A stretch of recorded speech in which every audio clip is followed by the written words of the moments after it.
Today I'm putting sound insulation in the generator cabinet. You can see some of it there.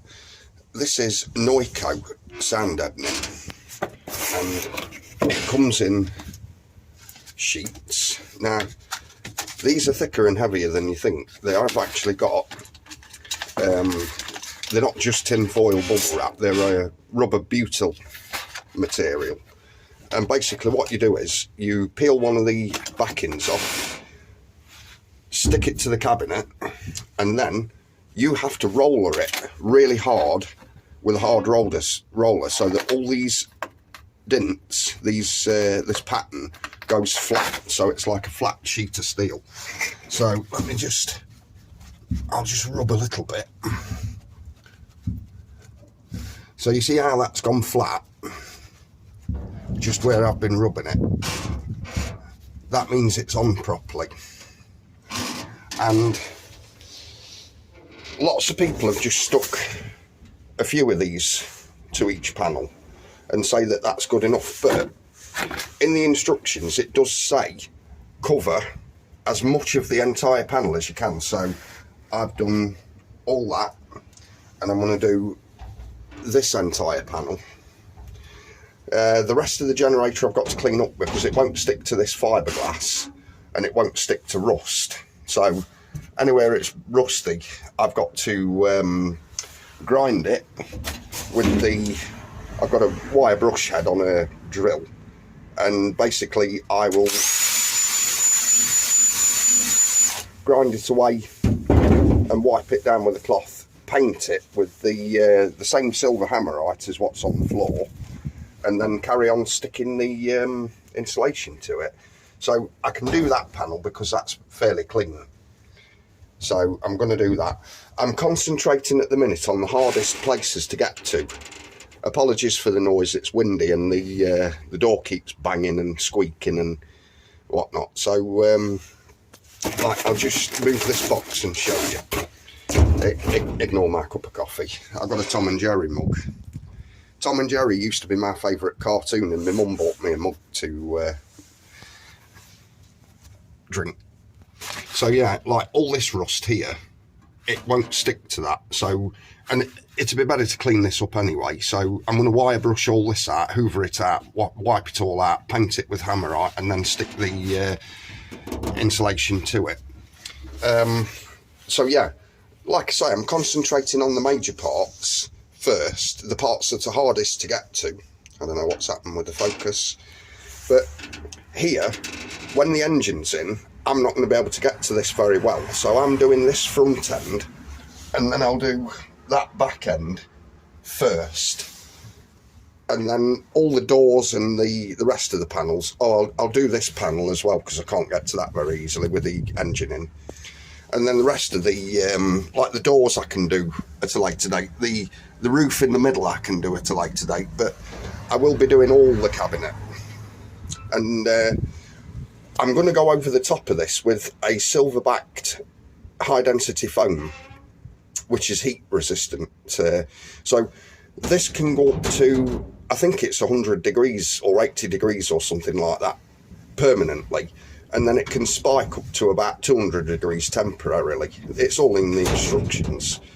So to keep the heat off that and to sound deaden it even more, this cabinet, I'm going to put another layer of insulation over the top, a high density foam with silver film backing. Right, so I'm not going to lie, this stuff is expensive. That's why probably people do only use a couple of these panels on every panel. But it does say it is better if you cover the entire unit. This bit here and down to here was one entire box, and then I've used offcuts from a previous project to do some of the others.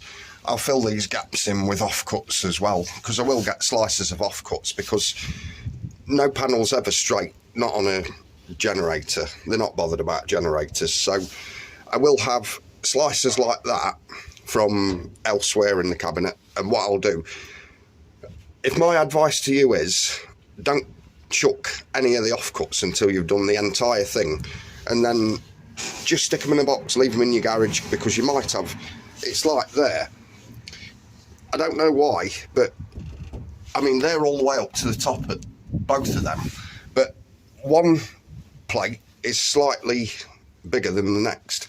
Now I've not bothered cutting it, I've just thrown it on.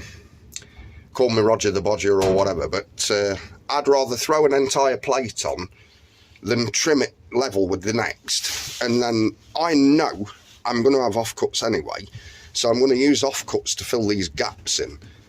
Yes, it's Roger the Bodger style, but I don't care. It's going on. As long as it does its job.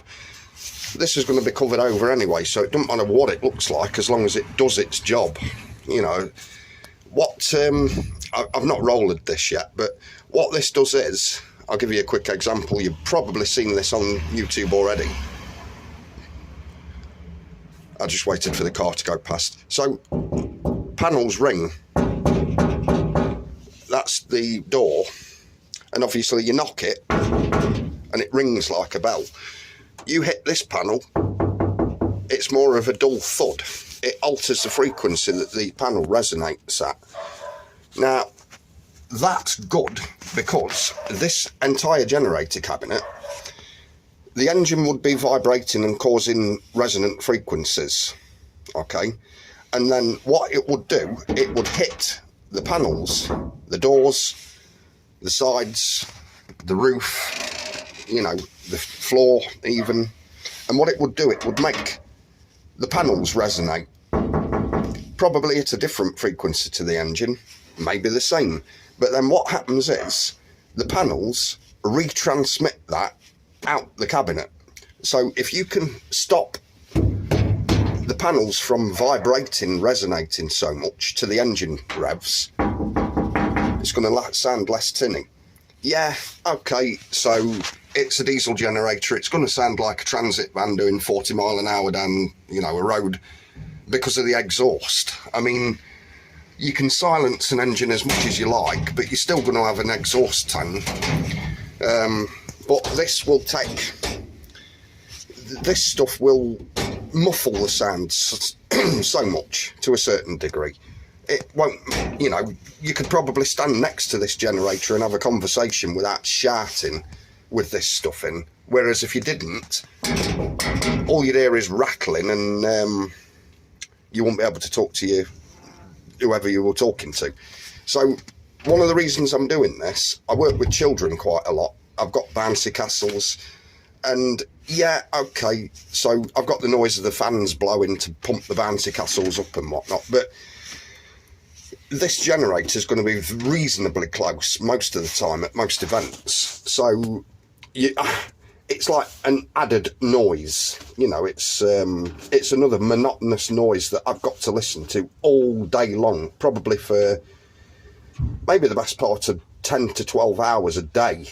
And if I can quieten this down as much as possible so that I don't have to listen to it, I'm not going to go deaf. My customers aren't going to go deaf. My staff aren't going to go deaf. They're not going to be annoyed because all they can hear is a transit diesel engine running, you know, all the time. So, yeah, there's a few things that quieten generators down. Insulation, distance, you know, if you can get the generator as far away from the event as possible, you know, you're not going to hear it from 5 mile down the road, but nobody's going to use 5 mile cables, you know, so insulation is one of the next best things. So that's why I'm going to town on this. Excuse the traffic. This street that I live on is absolutely typical. What happens is you can sit in the house and look out the window and not see a car all day long.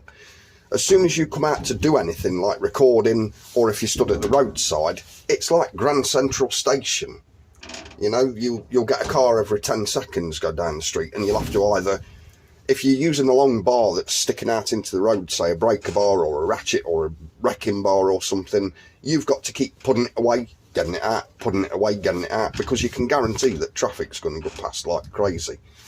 So yeah, what I'll do next is I'll roller this so that all them dimples, all that pattern is flat, and then that lets you know that that's stuck on. This stuff it's like Killer Mat, it's like Dynamat, it's just a different brand. It's Noico. I've done some research, and this was, I'm a cheapskate, this is the cheapest that I've found up to now for what it is. I've used it in the cab of the van. There is, if you can see with the reflection, you can't see, it's just a reflection, but all inside the cab of the truck is, behind all the panels, the roof panel, the sides, there's this and high density foam, and it does work. I mean, that Transit, you can hold a conversation in there without shouting, which is unusual for a Transit. So yeah, next step, I'm going to roller all this flat. Now, what you can do is, if it's a cold day like today, you can warm this up with a heat gun gently. Don't go overboard. Don't hold the heat gun like right on it. You know, don't hold the heat gun right up against it.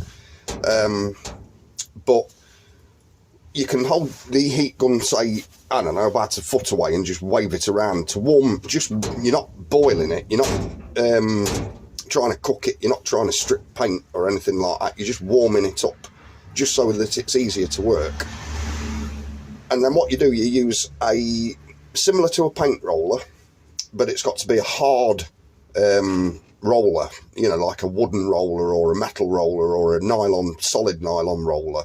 And what you do, you just work up and down with the roller or side to side, doesn't matter which, but your aim is to flatten all this textured pattern out until it's flat.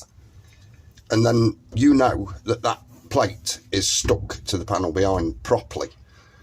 So I don't know whether I'm going to do that today or not, but my aim is to get as much of this in this cabinet where it's difficult to get to as possible, and then I might call it a day. So I might come back to this another day and do the roller in. It'll stay where it is for now, but to be absolutely sure that it's going to be stuck properly and not come off when you're driving around, you need to roller it flat onto the panel. So I'll get off, and obviously I can't show you me working because I'm using my phone at the minute. I've got no one to hold the phone to show you me working, and I'm thinking about using a GoPro.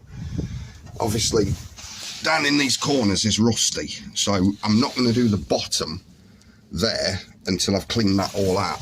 I'm not going to do that panel there till I've cleaned it all out and painted it and got all this old insulation off, because it won't stick to crap like that. I've wire brushed some of that down. There's no rust there, it's just insulation, but I'll probably the residue for the glue, I might get some like brake cleaner or acetone or, you know, thinners or something, and just wipe over that with a rag and get rid of the residue, and then I can stick these plates on there. So yeah, as I was saying, this is quite expensive stuff. I bought, if you bear with me, 2 of these boxes, which is 10 square feet, for about £65–70, and obviously this is one entire box, this panel and the rectangular ones that you can see on that side. So from the top left to the right just there and down to there, that was one entire box. These pieces are from a different project that I've used, and the previous ones were a bit bigger sheets. They were absolutely massive. In fact, one sheet would have gone from that side of the generator all the way over to that side quite easily, probably further, and probably from the top of that radiator hole maybe down to the bottom. So they were big sheets, but to be honest, I prefer these little ones because they're easier to work with. Those big sheets, they came, let me just get the other box. This is the other box. You can see how big it is. It's all crushed and squashed. That was, let's have a look, 1.9 square meters. Oh no, that was the, I think this was the box for the other. Let's have a look. Maybe. So yeah, it's rushing as well, this stuff, so it might be hard to get. But yeah, that was apparently 20 square feet, so that was twice as much as what you get in that box. But this box was a hell of a lot more expensive at the time. It was probably the same as 2 of them boxes, so yeah. Obviously that's empty, so I'll be ordering more of that because it's good stuff. I do like it, it does work. So yeah, I'll get on, and I've just done some of the back with that insulation. Apologies if it goes dark, the door's blowing open and shut in the wind. So you might well be asking, well, Russ, why are you bothered about sound insulating that when there's a dirty great grill there that's just straight through to the outside? Well, now then, I'm going to try and baffle the sound going out of there, and at the same time solve another problem by putting a radiator, an engine fan radiator, in front of there. I will have to move this alternator forward towards me about 3 inches, which involves angle grinding the welds off the mounts down there. You can hardly see them, but angle grinding the welds off the mounts, and then literally shoving this forward with the wrecking bar. I'll have to take that grill off to get underneath it, and then when it's in the position that I need it, re-weld, I've got a welder, re-weld the brackets that hold this up. So what I'll do, I'll be able to then get a radiator in there and a couple of engine fans in there. I'm thinking that gap and that gap, the front one,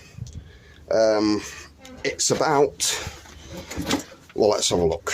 I think this front gap is about 23 inches wide by about 23 inches high. So I'm going to put a rectangular radiator in there.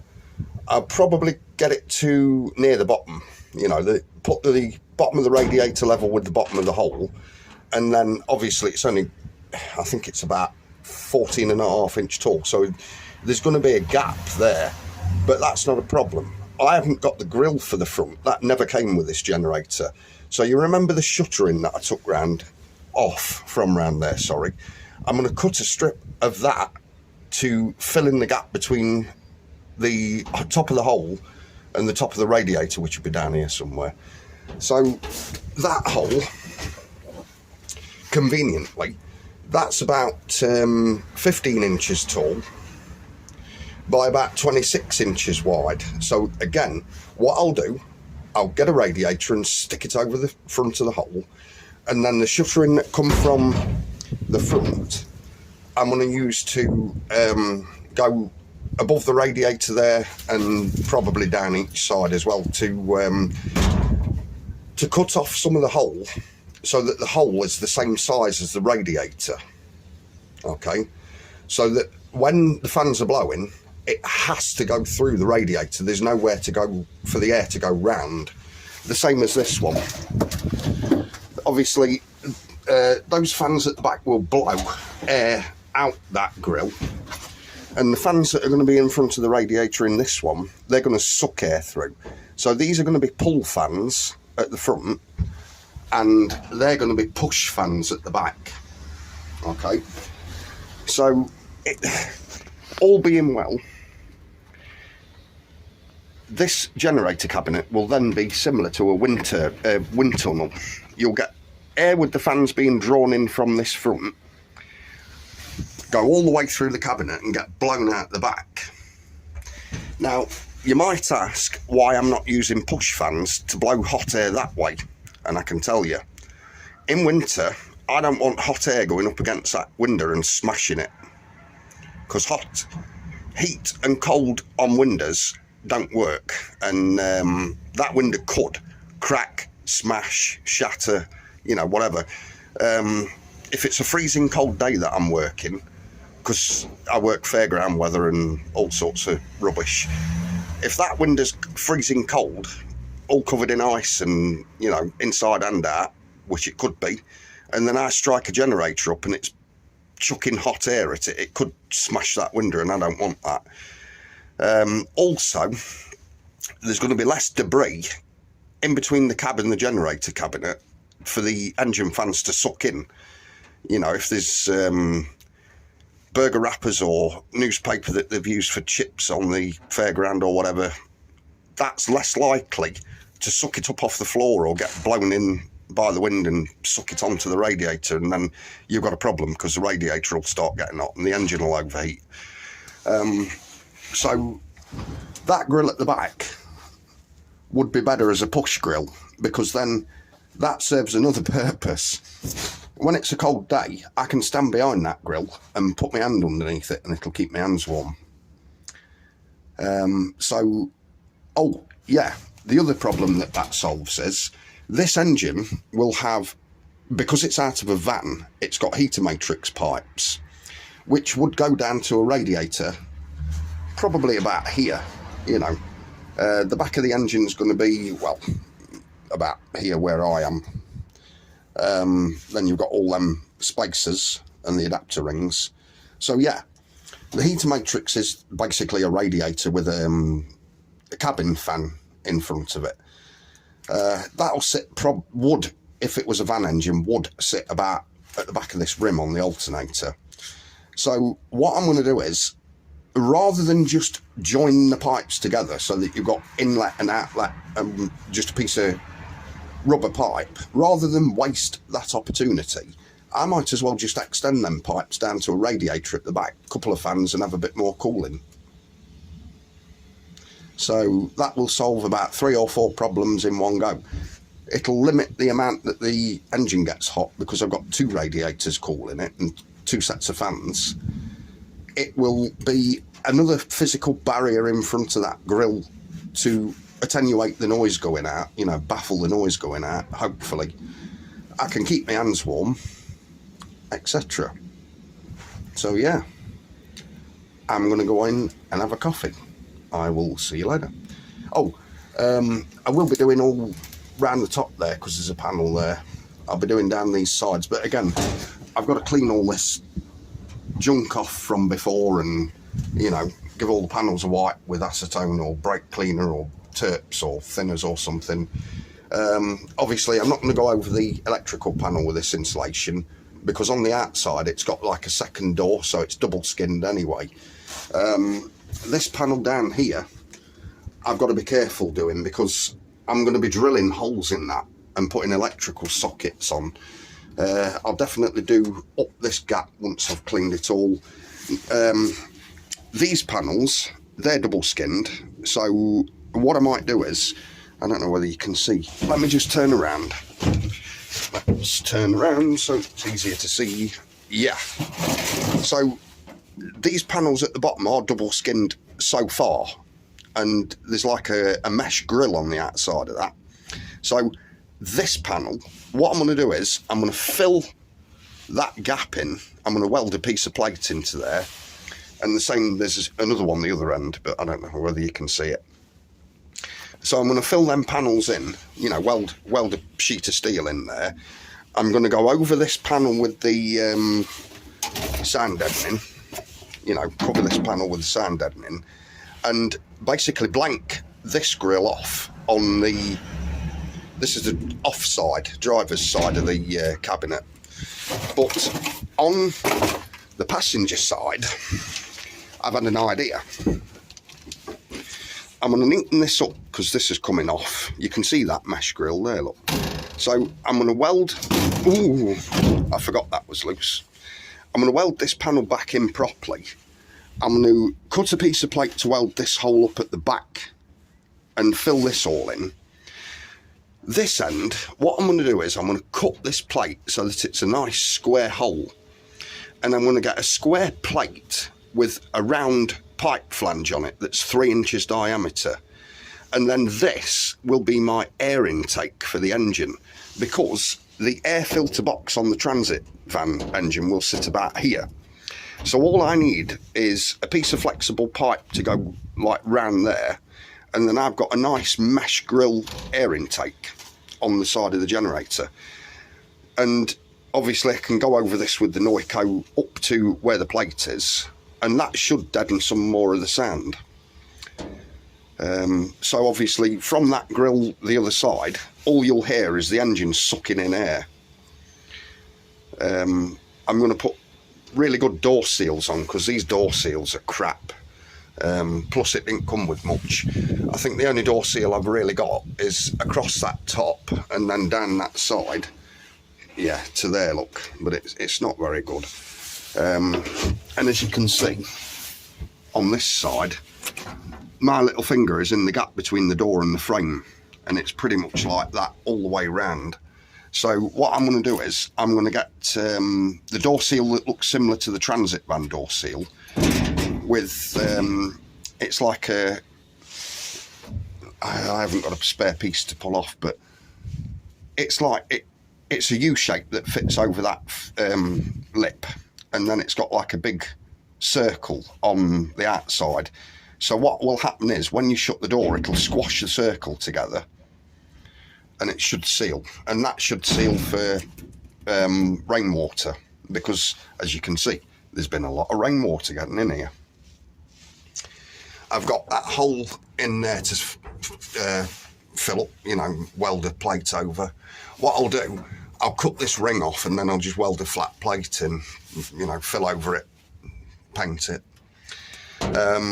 I'm tempted to take that exhaust silencer down, because that was one of the sources of the water getting in. There was no rain flap on the exhaust, the outside bit originally. So this box, every time it rained, filled up with water. It filled this pipe up. It went straight through the turbo, through the intake and into the engine. So the likelihood is that the baffles in that are all rusted through and it won't work, or it's blocked up with crap, and you know, it probably wants changing. So I'm going to take that down. I'm going to take it down anyway, so that I can put insulation where I need it behind there, you know.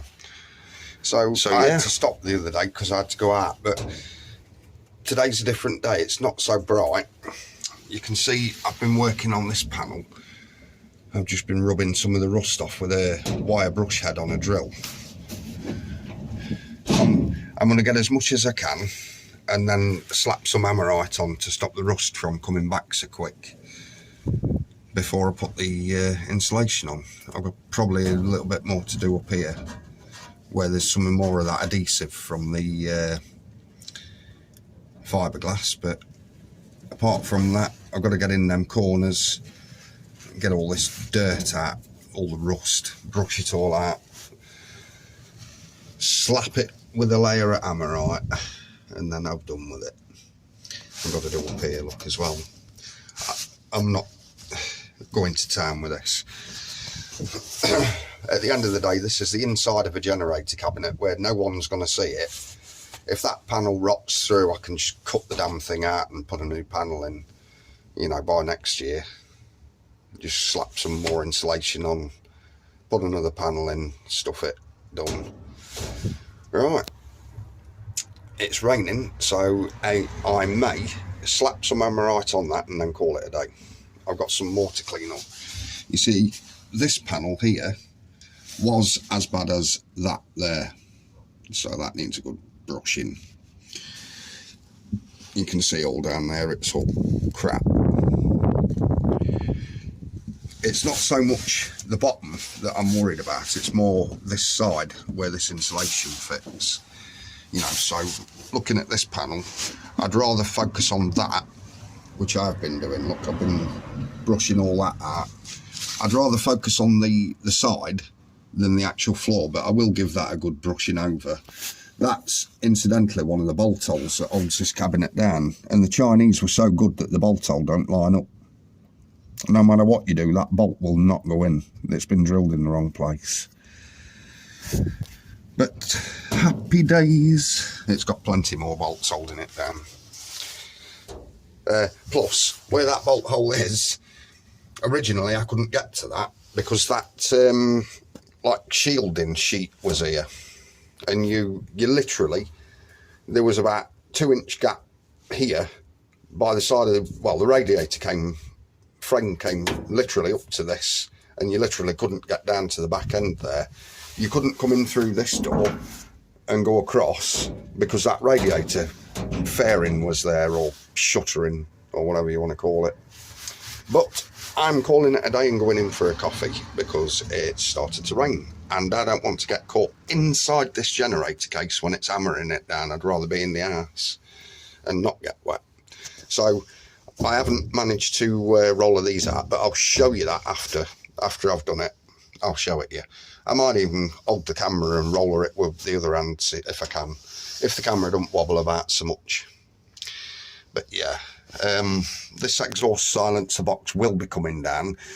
The thing is, there's a hole where the outlet is in the roof, and I don't want to take this down and get all the inside of this cabinet absolutely drowned with rain until the day that I need to take that down. So first thing in the morning, that'll come off. I'll do all behind it, insulate everything, make sure there's plenty of gap for the insulation to stay cool, you know, away from that. Once I'm done, slap the exhaust back up. Although I did say that I might be taking that out completely and swapping it for just a different exhaust because the inside's probably rotten. I'll have to have a look. I'll pipe it up to the truck and get some exhaust fumes going through it, see what it sounds like. I'll get some flexi pipe and Roger the Bodger it onto there from the truck. Give it some beans, whiskey throttle, and then see what the generator sounds like, because the truck's straight through, so if that's going to silence the generator, it will silence the truck, so I'll know how loud it should be. Apologies for the wind.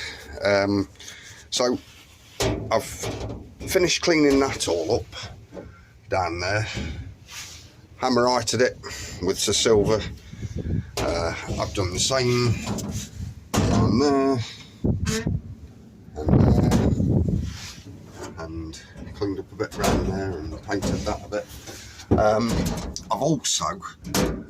I've started sticking this insulation up around the top, look, and I've finished pretty much all that end wall down in, I don't know whether you can see it, but down there as well as that in the corner. I've started going around the top. Sorry about the wind, it's these doors rattling. But you can see I've got to here and then I've painted with hammerite because I've had to clean this bit, and there's like a trough up into the roof there, and I've had to clean that up and paint it as well, so I can't put any more of the insulation on down there, or that side's the same. I've had to go up into that and where are we? There. Are we? There? No. Where are we? Where's the camera gone? No. Anyway, I've done in there and up into that trough, down to where the exhaust silencer is. Remember, I still need to take this off to finish inside the cabinet. So I've got to wait until that, let me get a better picture. I've got to wait until that hammerite's dry until I can put any more of the insulation on. So I need to go up onto the roof in that trough, or well, or whatever you want to call it. I've got to go all the way down. I've got to finish down the side, all the way down. And then it's pretty much just that panel there. The doors, just finish off the front when that's dry, that door, and then the entire roof, that's going to be a chore. I've not cleaned it up because what I'm doing, I'm cleaning a panel up as I'm doing it. I'm not going to bother doing any more cleaning up today because I've run out of the insulation. I think I've got one of them rectangles left and some offcuts. If you remember, I'm not doing underneath the control panel on this panel yet because I'm going to drill. I'm just pausing for a break while I'm painting. I'll just show you what I've done. That panel down there was a square there that was fine, so I've stuck a piece of the insulation there, and I've ground the rest of the panel down and painted it with hammerite because it was a bit sketchy. I've done the first ceiling panel up there, the second panel up there. I work khaki-handed, so I've done this one last. I've not bothered with this, and I've started this one, but I just want to show you something. Up here, above where the radiator, not radiator, the exhaust pipe is, this is going to be the hardest part to paint. So paint this part first and struggle to get above this I keep saying radiator. Why do I keep saying radiator? Because the radiator pipes have been delivered today, that's why. Right, do the hardest part first. Paint above this exhaust tube first, because if you painted here first, then tried to do that, you'd be getting your hand in all the amorite while you were trying to paint. So, yeah, do the hardest parts you can first, and then progress to the easier sections where you just slap it on.